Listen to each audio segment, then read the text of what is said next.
सेवाग्रामच्या चरका भवन इथं आयोजित विदर्भ स्तरीय नियोजन बैठकीत मुख्यमंत्री देवेंद्र फडणवीस यांनी भाजपच्या यशाचा आढावा घेतला आणि आगामी वाटचालीसाठी महत्त्वाचे संकेत दिले। मुख्यमंत्री म्हणाले की 2014 मध्ये आम्ही शिवसेना सोबत युती न करता स्वतंत्रपणे निवडणूक लढवली आणि 122 जागा जिंकल्या। यंदा महायुतीने 137 जागांवर विजय मिळवत महाराष्ट्राच्या राजकारणात नवा इतिहास रचला आहे। मुख्यमंत्र्यांनी यावेळी स्पष्ट सांगितले की महाराष्ट्राच्या प्रत्येक कानाकोपऱ्यात भारतीय जनता पक्षाचा झेंडा फडकल्याचे चित्र पाहायला मिळाले। हा विजय म्हणजे जनतेच्या विश्वासाचं फळ आहे। ते पुढे म्हणाले की जनतेने भरभरून मतदान दिले, त्यामुळे अपेक्षांच्याही तशाच मोठ्या आहेत। त्या पूर्ण करण्यासाठी सरकारने तत्काळ काम सुरू केले पाहिजे। देशात मोदीचं सरकार आणि महाराष्ट्रात महायुतीचं सरकार आहे। या मजबूत पाठिंब्यामुळे आम्ही निर्धाराने पुढे जात आहोत। मुख्यमंत्र्यांनी वेगवेगळ्या योजनांच्या माध्यमातून सर्व समाज घटकांमध्ये परिवर्तन घडवण्याच्या इच्छेचा पुनरुच्चार केला। भीम, दलित, गोरगरीब, आदिवासी, महिला, अल्पसंख्याक सगळ्यांच्या जीवनात बदल घडवण्यासाठी आमचं सरकार कटिबद्ध आहे असं सांगत त्यांनी 5 वर्षात महाराष्ट्राच्या ट्रान्सफॉर्मेशनची ग्वाही दिली। या बैठकीला भाजप महायुतीचे अनेक नेते, कार्यकर्ते व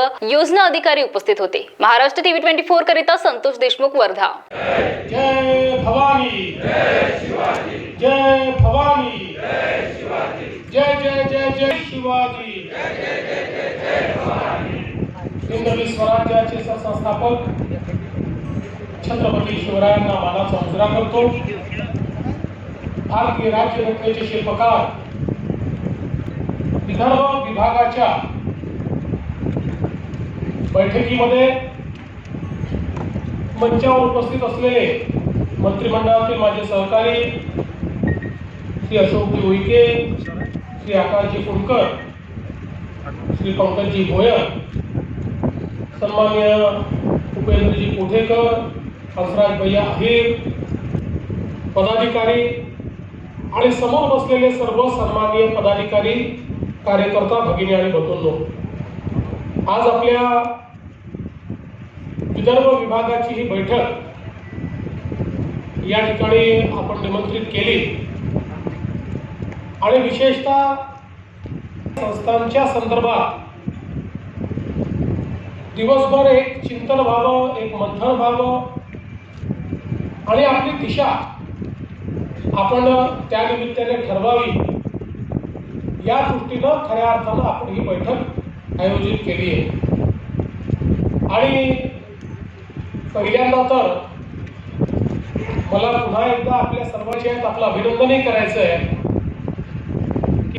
आपण सर्वांनी अतिशय मेहनत करून विदर्भामध्ये एक अभूतपूर्व अशा प्रकारचा निर्णय किंवा निकाल या ठिकाणी प्राप्त केला आणि पुन्हा एकदा विदर्भ हा भारतीय जनता पार्टी आणि महायुतीच्याच पाठीशी आहे हे तुम्ही सगळ्यांनी दाखवून दिलं।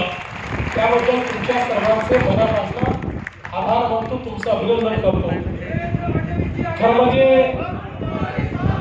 काही जागा आपण अतिशय कमी मतांनी हरलो, अन्यथा यावेळी एक नवीन रेकॉर्ड आपण विदर्भात तयार करू शकलो असतो। पण जे काही मिळालेलं मतदान आहे यामुळे मी स्वतः आनंदी पण आहे, समाधानी पण आहे। एकूणच महाराष्ट्रामध्ये आपण बघितलं की सगळे रेकॉर्ड या 2024च्या विधानसभेच्या निवडणुकीमध्ये आपण तोडले। यापूर्वी आपला जो सर्वाधिक स्कोर होता, हायेस्ट स्कोर होता, तो आदरणीय मोदीजींच्या नेतृत्वामध्ये जेव्हा आपण 2014च्या निवडणुकीमध्ये विधानसभेत स्वतःच्या भरोशावर कुठली त्यावेळच्या शिवसेनेसोबतची युती न करता आणि आपल्या छोटे सगळे महायुतीतले पार्टनर उतरलो होतो, त्यावेळी 122 जागा आपण जिंकल्या होत्या। त्याने कमाल केली आहे आणि 132 आणि 5 असे 137 जागा या भारतीय जनता पक्षाच्या नेतृत्वामध्ये आपण जिंकलो। आणि मला असं वाटतं की गेल्या 40 वर्षात महाराष्ट्रामध्ये कुठल्या एका पक्षाला इतक्या जागा मिळालेल्या नाहीत। हा 30-35 वर्षाचा रेकॉर्ड जवळपास आपण त्या ठिकाणी मोडला आणि कानाकोपऱ्यामध्ये सगळीकडे भारतीय जनता पार्टी ही विजयी झालेली आपण सगळ्यांनी बघितली। आणि अर्थातच एक प्रचंड मॅन्डेट 232 जागा एखाद्या महायुतीला मिळणं हाही एक नवीन रेकॉर्ड झाला. कारण आपल्याला माहिती आहे की यापूर्वीचा रेकॉर्ड महाराष्ट्रातला हा 222 जागांचा होता. तोही रेकॉर्ड आपण तोडला. त्यामुळे जनतेने अतिशय भरभरून अशा प्रकारचा विजय या विधानसभेच्या निवडणुकीमध्ये आपल्याला दिला.